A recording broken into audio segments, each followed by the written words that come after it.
Hello বন্ধুরা, তোমরা কেমন আছো? আশা করি তোমরা খুব ভালো আছো। আর আমি আর আমার মেয়েও খুব ভালো আছি। আর আজকে আমরা ঘুরতে বেরিয়ে গেছি, আমি মেয়েকে নিয়ে ঘুরতে বেরিয়ে গেছি। আর আজকে হলো আমার বার্থডে। তো যাই হোক, আমি তো বড় হয়ে গেছি, যাই হোক বার্থডে বলে কথা। তো বার্থডের দিনে কিছু তো স্পেশাল হওয়া উচিত। তার জন্য ভাবলাম যে কিছু তো স্পেশাল করতে হবে, প্রতিবারই করি। তো এবার স্পেশাল কিছুই ছিল না সেরকম, কিন্তু ভাবলাম যে একটা জিনিস, যে মেয়েকে নিয়ে আজকে একটু ঘুরতে যাব। কিন্তু ঘুরতে যাব কি করে, কারণ ওর বাবার তো কাজ। করব কি করে, ঘুরতে যাব কি করে, বাবার তো কাজ আছে, ওকে তো যেতেই হবে, কারণ সামনে চলে আসছে দুর্গাপুজো। ক্লাস করাতেই হবে, প্র্যাকটিস করাতেই হবে, ক্লাস মিস করা একদমই যাবে না। তার জন্য আমি চিন্তা করলাম যে আমি মেয়েকে নিয়ে ঘুরতে যাব। এটাই আমার বার্থডের একটা নতুন কিছু করা। তো যাই হোক, সেজন্য আমি মেয়েকে নিয়ে বেরিয়ে গেছি ঘুরতে যাওয়ার জন্য। এই যে টিকিট কাউন্টার তোমরা দেখতে পেলে, টিকিট কাউন্টারে অনলি মাত্র 15 রুপিস দিয়ে আমি একটা টিকিট কেটে নিলাম। আর তোমরা জায়গাটা দেখে হয়তো তোমরা গেস করতে পারছো এটা কোথায় এসেছি। আর বলো বলো বলো, আমি তো বলবো না তোমাদেরকে আমরা কোথায় এসেছি, তোমরা গেস করো আর বলো। ভাবো ভাবো, এই জায়গাটা শিলিগুড়ির মধ্যে অনেক মোটামুটি ফেমাস জায়গা, সবাই যায় মোটামুটি, বিশেষ করে বাচ্চাদের খুব প্রিয় জায়গা। তো এই যে আমরা দুজন যে এখন ভিতরে আর কি গেটের ভিতরে এন্ট্রি করতে চলেছি, আমি আর আমার মেয়ে। আর অলরেডি আমরা এন্ট্রি করে ফেলেছি, আমরা চলে এসেছি পার্কের মধ্যে। আর মেয়ে তো চারিদিকে এত লোকজন দেখে এত খুশি, কি বলবো। মেয়ে বুঝতেই পারছে না যে আমরা কোথায় চলে এসেছি। আর আমারও খুব ভালো লাগতেছিল, কারণ কি অনেক দিন পরে আসা হয়েছে। আর মেয়ের ফার্স্ট টাইম, আমার মেয়েকে নিয়ে ফার্স্ট টাইম আমি আর কি নিজে ঘুরতে বেরোয়েছি, তাও পার্কে।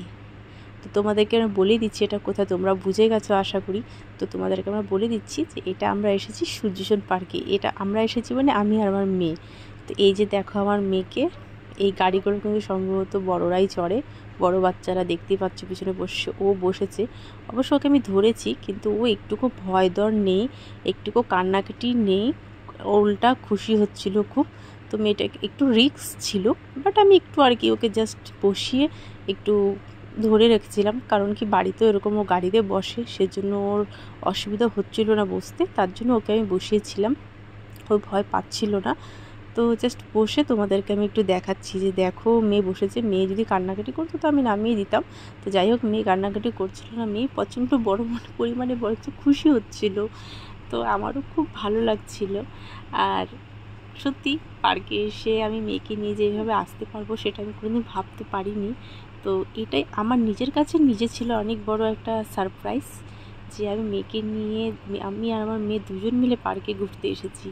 কারণ কি ওর বাবা আমাদেরকে নামিয়ে দিয়েছিল, তারপরে রাস্তাটা আমরা দুজন মিলেই তয় করেছিলাম। তো আমরা এখন পার্কের ভিতরে আছি। আর পার্কের মধ্যে সানডে ছিল, সানডের ইভিনিং, বুঝতেই পারছো পার্কের মধ্যে প্রচণ্ড পরিমাণে ভিড় হয়। আমার অবশ্য জানা ছিল না, কারণ আমি অনেক দিন পরে এসেছি, কিন্তু এসে আমি দেখে চারিদিকের মহল দেখে আমি সত্যি নিজে খুব খুশি হয়ে গেছি। আর মেয়ে তো খুশিতে আত্মহারা, মেয়ে এত খুশি হয়ে গেছে।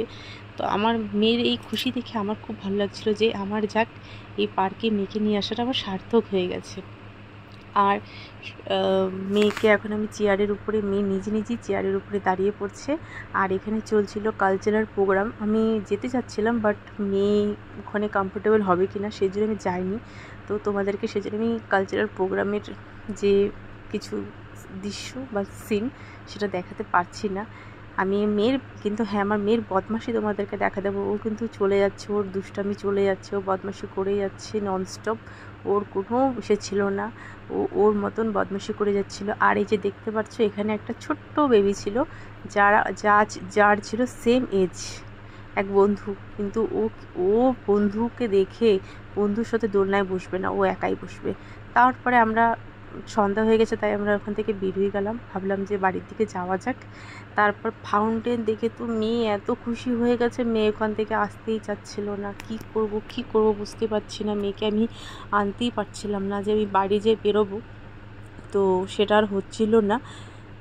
লাস্টে আমি কি করব, মেয়েকে নিয়ে ভাবলাম যে না, মেয়ে যখন এতই ভালো লাগছে তো আমি কিছুক্ষণ দাঁড়িয়ে মেয়েকেও দেখাই আর তোমাদেরকেও দেখাই।